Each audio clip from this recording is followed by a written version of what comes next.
Hello, everyone. I am Jeong-eun, the CEO of Mabo, Korea's first mindfulness meditation company, and I practice and promote meditation. Today, I would like to talk with you about the question, can people really change? I heard that most of the people here today are involved in HR, education, or organizational work. But if people can't change, there would be no need for education in the first place. That's right. I started to have this question back when I began working as an HR and organizational consultant, before I got into meditation. This job of being an HR and organizational consultant is someone who goes to other companies and specializes in diagnosing and solving problems related to their organizational structure, culture, work processes, and HR systems. But as I did this kind of work, though I was just at the staff level, when I went to those companies, I would interview managers, deputy general managers, and department heads, and then report my findings to the executives.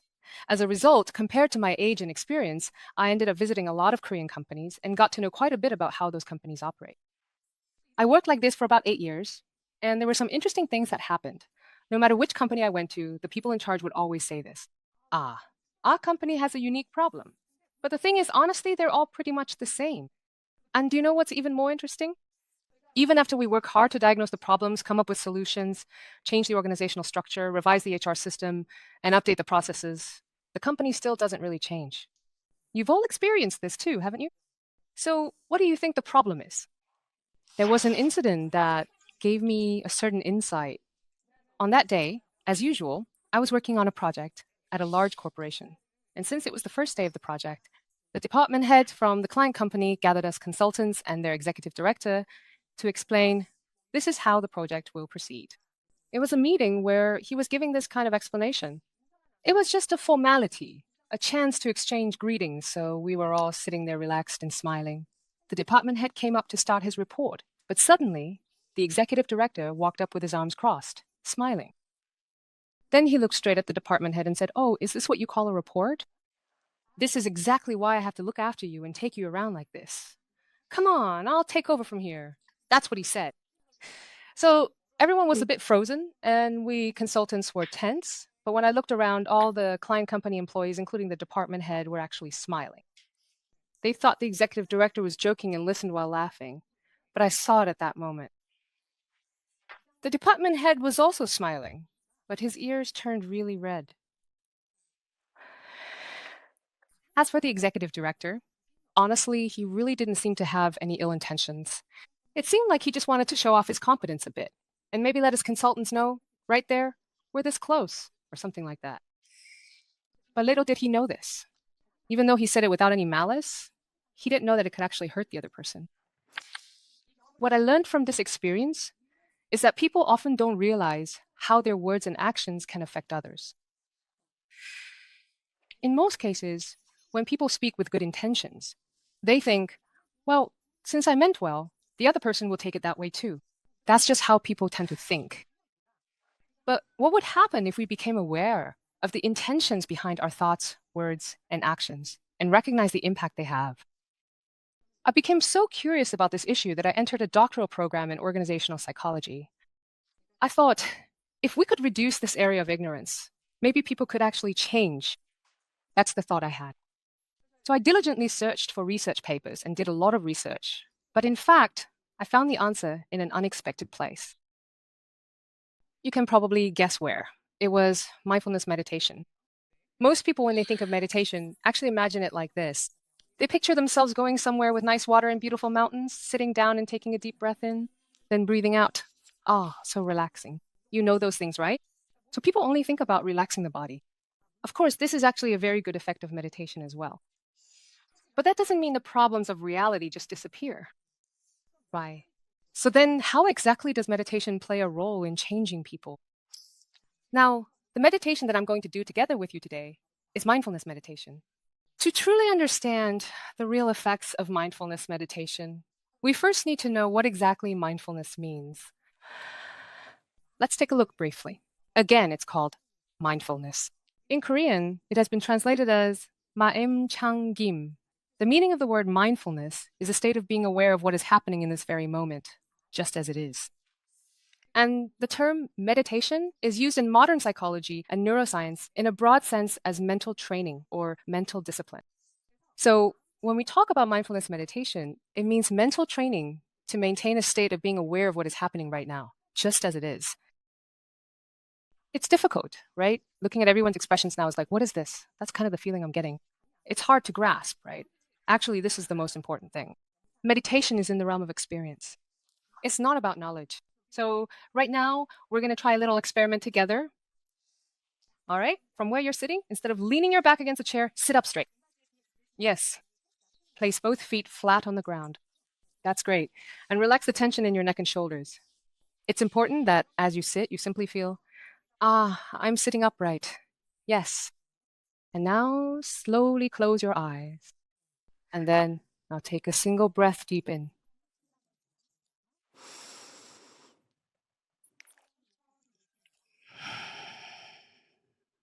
Take a deep breath in once again.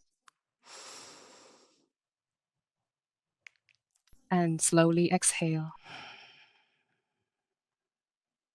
Once more, take a deep breath in. Slowly exhale. Now, return to your natural breathing rhythm. You don't need to try to breathe longer or deeper than usual. Where in your body, perhaps right now, are you noticing that you are breathing? It could be the feeling of the air gently entering and leaving through your nose, the subtle sensation of your chest slowly rising and falling, or perhaps the movement of your belly as it expands and contracts with each breath. Anywhere you choose to focus is perfectly fine. Right now, notice the moment your inhale begins and the brief pause between your inhale and exhale. And follow it all the way to the end of your exhale. Focus your full attention on the gentle, natural sensations of your breath.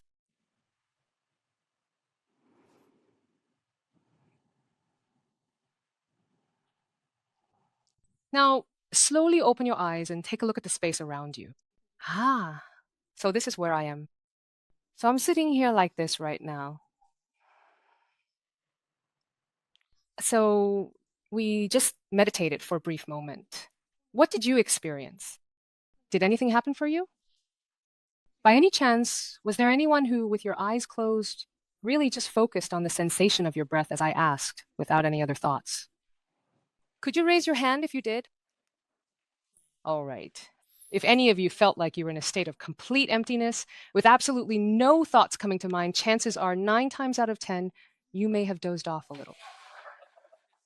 Because, in fact, this is what usually happens. For most people, when I ask you to close your eyes and focus your attention on the sensation of your breath, this is what happens. Okay, the breath. But is this really the right way to do it? And if it starts to feel a bit long, you wonder, when is this going to end? Try to feel the sensation of your breath. Then you think, what should I eat later? This must have happened to some of you, right? Honestly, while trying to focus on your breath like this, as you close your eyes, these happen. You start to feel everything in your body. Somewhere feels hard against the chair, it's uncomfortable, it's hot, it's cold, you want to scratch, all kinds of thoughts pop up. Even your laundry back at home, right? But this is actually the most important principle of mindfulness meditation. Mindfulness meditation is not, as we often think, an exercise in not thinking. In fact, it's a practice of simply noticing what is happening here and now, just as it is. So, as you're sitting here now, you might notice, oh, I'm feeling these sensations in my body. These kinds of thoughts are coming up, and most people think like this. I knew it. Meditation just isn't for me. But actually, that's not true. In fact, you're doing mindfulness meditation very well right now. But then, what's the point of simply noticing what's happening right now? How can this possibly change our minds? Actually, there's something really interesting about this. Our brains, they always think like this. This state is what neuroscientists in the 21st century have identified as the brain's default mode network. The default mode, as the name suggests, is a state where the brain isn't actively trying to do something. Yes, it's when our brain is at rest. But interestingly, in this state, can you see here, various parts of the brain become activated. Yes. When I go out to give lectures, many people ask me this question.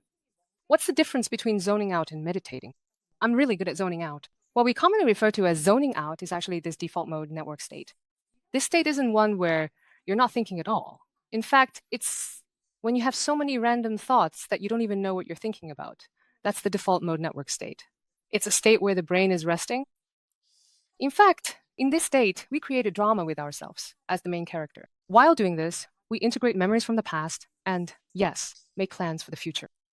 Although this is a very natural state, there is a problem. When the default mode network is excessively activated, we start to focus too much on our own emotions and thoughts and begin to continuously experience negative thoughts and negative emotions. As I mentioned, I run a mindfulness meditation platform. So when do you think the highest traffic times and days are for our platform? It's early when Sunday turns into Monday. Why do you think that is? Is everyone just lying in bed doing this? I don't want to go to work tomorrow. I don't want to go to school. If I go, I have to see that person again. Just like how people watch soap operas while complaining about them, when we're in the brain's default mode network state, we keep generating regrets about the past or worries, anxieties, and plans for the future. But for example, you started mindfulness meditation with me for the first time. So now you understand what it means to be aware. Then what happens? Now, when you're lying down, you might notice, I'm worrying about something that might happen in the future again. Oh, I'm thinking about someone who said something to me in the past again. You become aware of these things. So when you try to bring your attention to the sensation of your breath, but your mind wanders and you start thinking about something else, in that very moment you become aware, I'm thinking unnecessary thoughts again. But actually for us, once you start to develop this awareness, you'll notice this. We are always immersed in the river of thoughts. So we are constantly floundering in that river of thoughts. That's why we end up engaging in thoughts or actions we don't actually want. But just now, even if only for a brief moment, if you manage to step out of that river of thoughts and realize, I'm having these kinds of thoughts, then this becomes possible. Oh, I'm thinking about someone I dislike again. Instead of that, let me think about something pleasant, like where to go for my next vacation. This way, we can immediately redirect the flow of our thoughts. Now, here lies the second important principle of mindfulness meditation. If noticing your thoughts is the first principle, then the second is that for any thought we're having right now, we have the choice whether to follow it or not. When you start meditating and begin to notice the thoughts that pop up in your mind, one by one, you come to realize that even though they are your own thoughts, they are not always correct. Then you realize that you truly don't have to follow every single thought that arises. And for me personally, that was honestly the greatest gift that meditation ever gave me. Through mindfulness meditation, we learn that it's not about stopping our thoughts, but about recognizing that we have the choice to decide whether or not to follow them. Now, there is a famous quote by the psychologist Viktor Frankl that is often cited among mindfulness meditation teachers. It goes, "Between stimulus and response, there is a space. In that space lies our freedom and power to choose our response. And in our response lies our growth and our happiness." That's what mindfulness meditation is about. It's essentially a practice of creating that space of awareness between stimulus and response. I teach a mindfulness meditation class, and one of the participants shared this story. She said she had something on her mind. She was scolded by her boss in front of her team members. But after that incident, just seeing her boss made her heart race. And whenever her boss called her, she would get extremely nervous. And then she started to wonder if the other team members who saw her being scolded by the boss might be looking down on her. So every morning on her way to work, it felt like hell. So I asked her a question. Do you think that boss acted that way only toward you? After thinking about it for a moment, she suddenly realized something. Oh, actually, that boss wasn't just like that with me. He would criticize any employee in front of others if something bothered him. You know, there are people with that kind of personality. People who confront employees directly and don't hold grudges afterward, right? But just realizing that was enough for her to start thinking, oh, it's not just me he's like this with. This is the point where mindfulness meditation really starts to become effective.